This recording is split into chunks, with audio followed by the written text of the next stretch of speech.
little bit of like us, what makes us different versus some other companies that maybe have not been there, done that type of thing. I guess if somebody were going to start a company now, kind of what's some advice on that side that you would give to them as some of the things they need to know ahead of time? It's a little harder to do that now where you're wanting to try to start a company where you're not the one actually out there doing the work. You know, you've got to have that little bit of knowledge and know-how and cut this stuff off at the pass before, you know, it turns into a problem. A lot of people can put a roof on, and a lot of people probably put a roof on right, but the valley detail that we use, install the pipe boots that we like for them to do, the ice and water shields put in a certain place, the flashing for the Velux skylights, that's a big thing that we seen a lot of that's not done like it should be done. Right. Everything we get comes with an instruction manual. If you take the time to sit there and read that thing, it's going to show you exactly how to do it, but how many of them get read? Right. You know? Well, it's even printed on the bundles of shingles that we get. Right. I mean, the valley details, there's a picture of it on there. I mean, how to nail the starters, it's all right there on the package. In Spanish and English. Yes, like you said, so. Yeah. But is chimney flashing on there? Is crickets, how to install crickets, is that on there? I mean, there's a lot of unforeseen things. A lot more than just what's on the written on the package of shingles as far as how a roof goes on. Well, we had a new construction site. They had built a wooden chase and built a cricket on it, but it's getting stone on it. Stop you right there. Okay. So what's a cricket? It's a saddle or a water diverter that goes behind a chimney. Right. Pretty much a typical 24-inch, 30-inch chimney has to have a cricket by code. Is it always a chimney? No, it don't have to be always a chimney. It could be a hood, some kind of vents, anything that's on the lower side of the roof that's going to have some water hit the backside of it. Dormer. Yeah.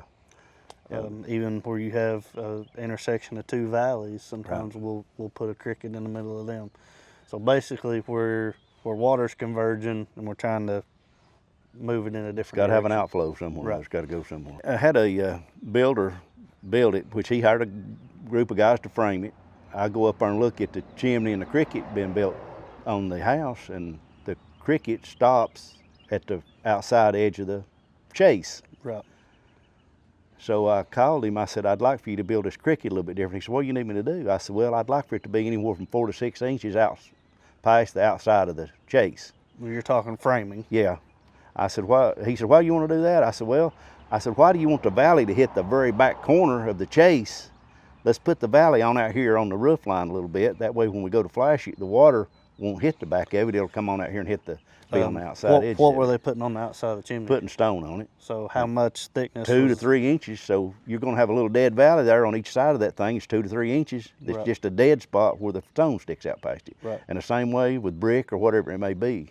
And I know a lot of times in the areas we're working where we got trees and things like that, It's going to pile up and gather up behind it. we see that a lot as far as debris that's catching in little areas like that, and where they don't run them valleys out far enough, and you got the edge of that stone sticking out, and it starts catching leaves and sticks and things, and it's not able to self-clean, and then they get a leak just from that. I know we've went up and fixed a lot of leaks just by kicking some leaves and sticks and cleaning it out where the water can just get out of there. But I know it sounds like a lot of little bitty minuscule stuff that we're talking about, but a lot of this stuff it's out of sight, out of mind until you start getting your head wet. Yes, I know. Probably, I mean, I'd say a good 30% of our leak calls is Something because else. of a trade other than roofing.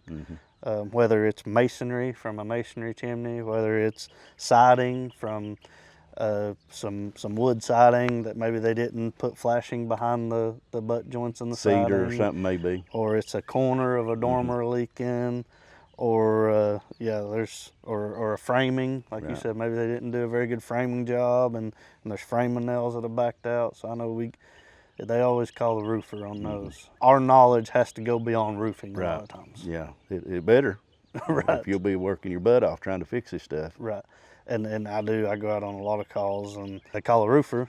They've already had 3 or 4 roofers come out, can't figure out what the leak is, and everybody's looking at the roof, And but when I'm They don't look past it. exactly, so when we're going out, I know a lot of times we're looking at the chimneys, at the siding, and a lot of other components that tie into that roof to see if we can figure out where that leak's coming from. I had one where I done a standing seam roof on a back porch, and the guy called and said it's leaking. So I got and looked at it, and that siding job, it needed some help. And I told him, I said, I think we may need to look at the siding.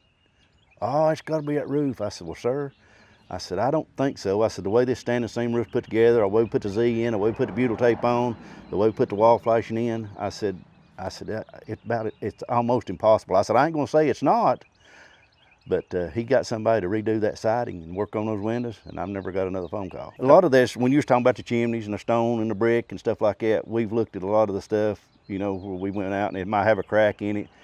If you see anything that's got green moss or that type of stuff growing on it, you can already tell it's getting water in it. That moss is not going to live on that chimney if it does not get some kind of absorption from that water. It's not going to stay alive. Right. And you know, you've seen it a lot with me. We go out on these things. If you see a big old green gob of moss on there, and you can go up there and scratch that mortar mix out, they don't think about those things being porous. Yes. When it rains 3 days sideways and they're calling and say, well, I got a leak. When did it start leaking? Well, it just started leaking 3 hours ago. It's soaking into something. If it's a roof leak and it's got a hole in the flashing or the shingles, it's going to get in there pretty quick. It don't have to rain for 3 days for it to leak like that. Yes. Thank you all for watching our video. We're going to try and do some more videos like this in the future where we're connect with our customers, talk about our jobs, how we like to do things here at Bryan King Roofing. So keep an eye on our Facebook and our YouTube channel, and we'll be posting more stuff in the future.